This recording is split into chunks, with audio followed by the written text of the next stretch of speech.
Okay sir. Vijay sir வந்து போனாலும் சரி, இப்போ சமீபத்தில் நேற்று அவர் போகும்போதும் சரி, இல்லை மற்ற சினிமா நட்சத்திரங்கள் போனாலும் சரி, ஃபஸ்ட்டு அவர் தத்தோ மாலிக் அவர் தான் வரவேற்கிறாரு, அவர் கூட தான் ஃபோட்டோ எடுத்துக்கிறாங்க. மலேசியான்னு வந்தாலே அவர் பேர் சேர்ந்து வந்துடுது. யார் சார் அவர்? மலேசியாவில் மிகப்பெரிய டிஸ்ட்ரிபியூட்டர்னு சொல்லலாம், மிகப்பெரிய டான் கூட டான் சொல்லலாம். ஓகே, சொல்லலாம். நாங்கள் ஒரு முறை அவரை மீட் பண்ணோம். ஆக்சுவலாக நாங்கள் மலேசியா போயிருந்தப்போ வலைபேச்சு டீம் வந்திருக்கு அப்படின்னு கேள்விப்பட்டோன்னே மீட் பண்ணலாம் சொல்லுங்கள் அப்படின்னு சொல்லியிருக்காரு. சரி ஓகே, நமக்கும் அவரை பற்றி கேள்விப்பட்டிருக்கோமே, சரி போய் பார்க்கலாம் அப்படின்ட்டு போனோம். ஒரு ஹோட்டலுக்கு வர சொன்னார்.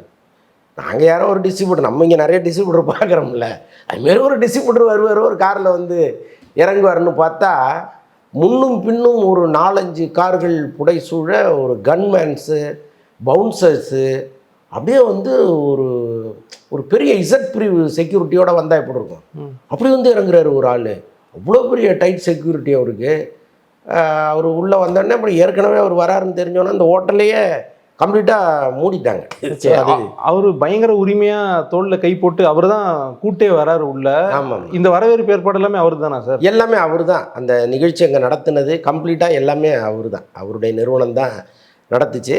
அதான் சொல்கிறேனே, மலேசியாவில் ஒரு மிக முக்கியமான ஒரு நபர் அவர்.